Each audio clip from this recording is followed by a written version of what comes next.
Hello and welcome to Screencast, engaging with clinical teams to ensure patients have a clear plan for discharge. And this quote I found really powerful. Patients' time is the most important currency in health and social care.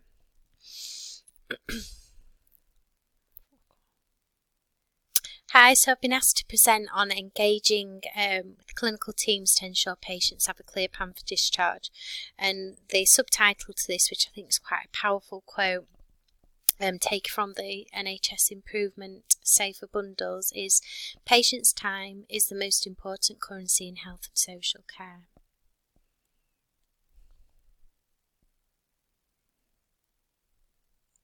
So the current climate that we're working in is the old adage, working smarter, not harder.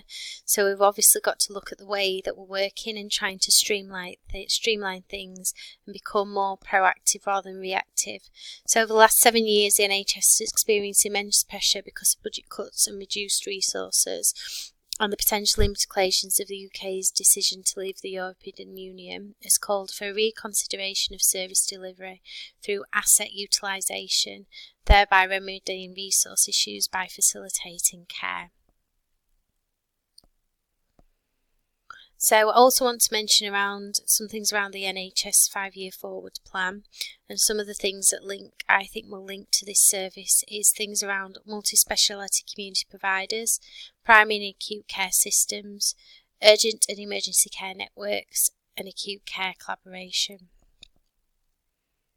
So the first thing I wanted to talk about, which I think is going to be key to the success of this service, is about engagement and engagement of clinical teams.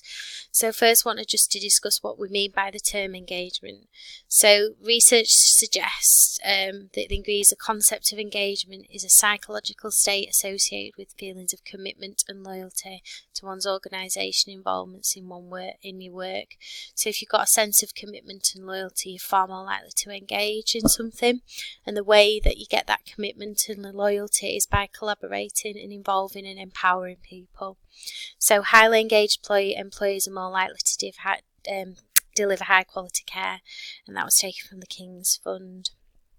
So the NHS Improvement team have also developed something called an engagement ladder, of the ladder of engagement and participation, and they say there's lots of different ways in which people might participate in health depending on their personal circumstances and interest, and the ladder of engagement and participation is a model for understanding different forms and degrees of patient and public involvement. So first of all, it's about devolving, so placing decision making in the hands of the communities and individuals, collaborating, so working in partnership with communities, clinicians and patients, thinking about aspects of each decision and development of alternatives, involving, so working directly with people, patients and clinicians to ensuring their concerns and aspirations are constantly understood and considered. So consulting, whereby you obtain community individual feedback on analysis and alternatives for decisions, and informing, so providing individuals with balanced and objective information to assist them with problems and solutions. So how we might go about doing this regards to the integrated discharge service: meeting directly with clinical teams, and part of this will be the key will be communication and also co-production, finding out what they think are the benefits to having clear plans of discharge, but also identifying what they think the potential barriers are, and by getting them to identify the barriers, we can then try and come up with solutions to try and overcome some of the barriers. We could process map the patient journey as it stands now and identify potential waste and bottlenecks, and also run focus groups with patients who have recently been discharged from hospital, and share these stories with clinicians. There's something really powerful about patient stories, and that's what clinicians respond to.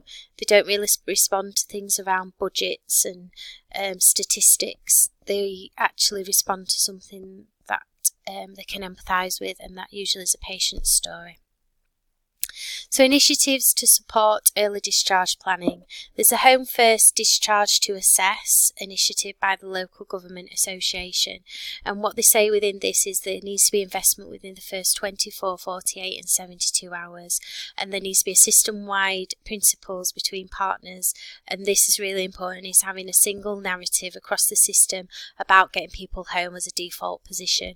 So do think within this service we need a strap line. I mentioned that one at the start about patient time is the most important currency in the NHS, and having something as well about people, the default about people being home, but having that single narrative running across. There needs to be continuity of care coordination from admission to discharge, linking equipment planning to discharge planning, so involving all team members, working with consultants and therapists to build their confidence and overcome risk aversion to discharge, and also pushing the emphasis around it's not a one person's decision, it's a team approach, because I think people feel less likely to make them decisions when it feels it's all about them, but if it's a team that have made that decision, it needs to be a team approach. And encouraging positive risk taking, and also using positive stories to win the hearts and minds to achieve culture change. So I also want to discuss the Safer Patient Flow Bundle by the NHS Improvement Team, and again this is where the quote comes from around the patient's time is most important currency in healthcare. They've got lots of hashtags as well. We've got hashtag red to green, so turning like the red days into green days. They've got a quote around the last 1,000 days, and also a big push on hashtag end PJ paralysis. So there's a focus on the important, not just the urgent, and waiting isn't passive. So they ask a question: if you had 1,000 days left to live, how many would you choose to spend in hospital? And I think we all know the answer to that, it's none. And some of these decisions need to involve commitment, communication, compassion, competence, courage and care, so relating that to the 6 C's. So some of the stats: 48% of people over 85 die within 1 year of hospital admission. 10 days in hospital, acute or community, leads to the equivalent of 10 years of ageing in the muscles of people over 80. So things like that just make you really sit back and think how you'd think an admission to hospital should help you because it's getting you better. But actually when people spend too long in hospital, it's detrimental to the physical and mental well-being. So the other part of the SAFER bundle is the acronym that SAFER stands for. So the S is about having a senior review. So all patients have a senior review for midday and by a clinician able to make a decision. A is all patients will have an expected date of discharge and clinical criteria for discharge. F is around flow of patients, so we commenced at the earliest opportunity, assessment units in inpatient wards, and wards that routinely receive patients from assessment units will share for the first patient arrives by the ward by 10 a.m. E is early discharge, so 33% of patients will be discharged from base inpatient wards before midday, and a review, so a systematic MDT review of patients with extended length of stays. So when they've implemented the SAFER bundle within acute trust, the average length of stay on the wards fell from 10.4 days to 5.3. So I am your patient. I want to know, do I know what's wrong with me or what's been excluded? What's going to happen now or later today and tomorrow to get me sorted out? What do I need to achieve to get home? And if my recovery is ideal and there is no unnecessary waiting, when should I expect to go home? So these are the 4 key questions from the SAFER bundle that they feel patients should have answered. And I totally agree with that. So the 5 P's, just to sort of bring the presentation to a close. Prior preparation prevents poor performance, and it's really about moving from a reactive to a proactive service. And all this obviously links with the trust values around high standards, caring, improving and respect.